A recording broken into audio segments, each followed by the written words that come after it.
Lalu kita bahas mengenai metode penelitian.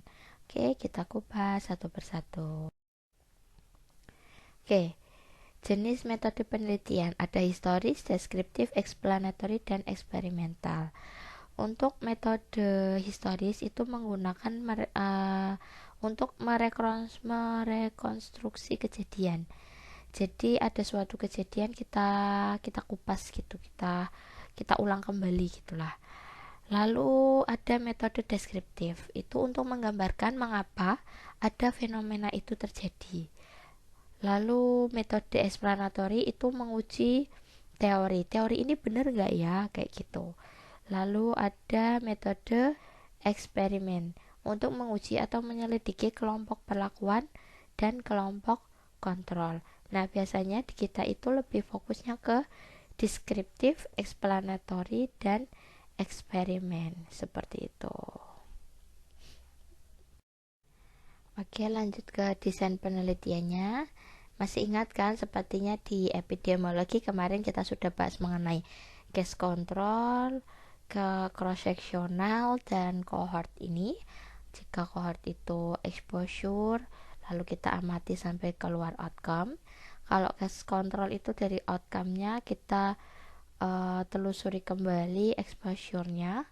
Kalau cross sectional itu exposure dan outcome itu pada satu kejadian tersebut, pada satu waktu, seperti itu. Nah, desain penelitian merupakan strategi yang dipilih oleh peneliti untuk mengintegrasikan secara menyeluruh komponen risetnya dengan cara yang logis. Jadi harus logis dan sistematis, tertata dengan baik. Nah, ini gunanya untuk membahas dan menganalisis apa yang menjadi fokus penelitian kita, seperti itu.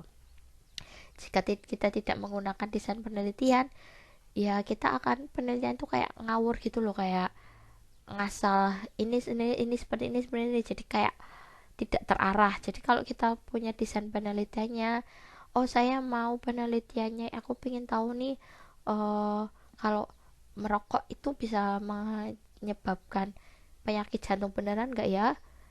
Nah itu kita butuh desainnya gitu, agar uh, apa namanya penelitian itu bisa sistematis, seperti itu. Nah, desain penelitian yang sering digunakan baik secara riset kualitatif maupun kuantitatif itu meliputi eksperimental, survei atau cross-sectional, longitudinal, studi kasus, dan komparatif. Seperti itu kira-kira untuk desain penelitiannya. Nah, jadi saat kita menentukan penelitian itu, kita harus bertanya apakah desain penelitian itu sudah tepat. Nah, dalam menentukan desain penelitian, peneliti itu juga harus mempertimbangkan formulasi tujuan penelitian kita itu apa. Jadi biar desainnya itu tepat. Apakah hanya ingin mendeskripsikan atau ingin tadi menguji teori gitu kan, menentukan teori atau eksperimental, seperti itu. Lalu mendesain metode pengumpulan datanya itu seperti apa, menyeleksi sampelnya itu gimana, seperti itu, mengumpulkan datanya harus bagaimana, lalu nanti proses dan analisisnya itu gimana. Nah itulah uh, hal-hal yang perlu dipertimbangkan dalam desain penelitian tersebut, seperti itu. Lalu misal kita akan menentukan penelitiannya itu penelitian deskriptif. Nah, ciri-ciri penelitian deskriptifnya itu apa? Nah, itu biasanya umumnya itu bersifat cross sectional atau juga bisa studi kasus, seperti itu ya. Atau ya studi kasus biasanya seperti itu, hanya mendeskripsikan seperti gambaran-gambaran. Lalu bagaimana mendeskripsikan suatu fenomena. Nah, itu merupakan gambaran nih, kejadian, kondisi, fakta, dan lain-lain, seperti itu. Tidak ada membandingkan satu kelompok dengan kelompok lain karena deskriptif, hanya menggambarkan gitu kan. Pertanyaan yang tepat untuk penelitian deskriptif ini berupa apa? di mana apa yang terjadi, di mana hal itu terjadi, kapan hal itu terjadi, bagaimana hal itu terjadi, what, where, when, how. Tidak memerlukan hipotesis, sehingga tidak memerlukan atau tidak perlu melakukan uji statistik. Ini maksudnya jika itu hanya sebuah gambaran, kita hanya ingin menggambarkan gambaran syarapan pada anak SD seperti itu hanya gambaran. Tapi kalau cross sectional itu masih ya, cross sectional memang penelitian deskriptif, tapi cross sectional itu masih membutuhkan hipotesis karena kita butuh jawaban seperti itu. Gitu kira-kira. Jika sampai sini untuk desain penelitian, apakah ada pertanyaan? Lalu jika saya ingin penelitian analitik, nah ciri-cirinya maka penelitian ini ada 2 kelompok atau lebih, kan menganalisis gitu ya. Bisa seperti itu, juga bisa, iya biasanya seperti itu.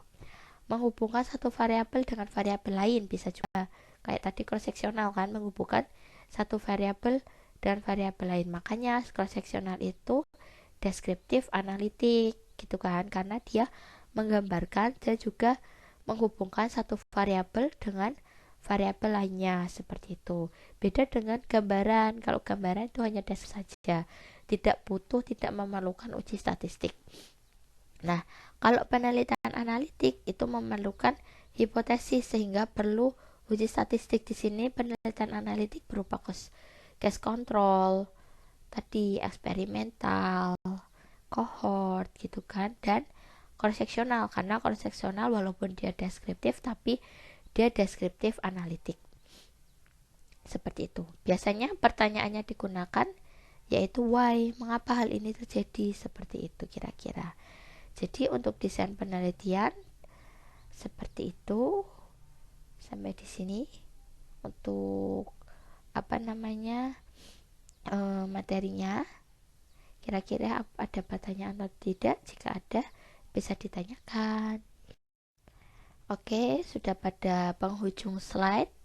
Terima kasih atas perhatiannya, sudah mau mendengarkan celotehan saya, podcast saya di sini.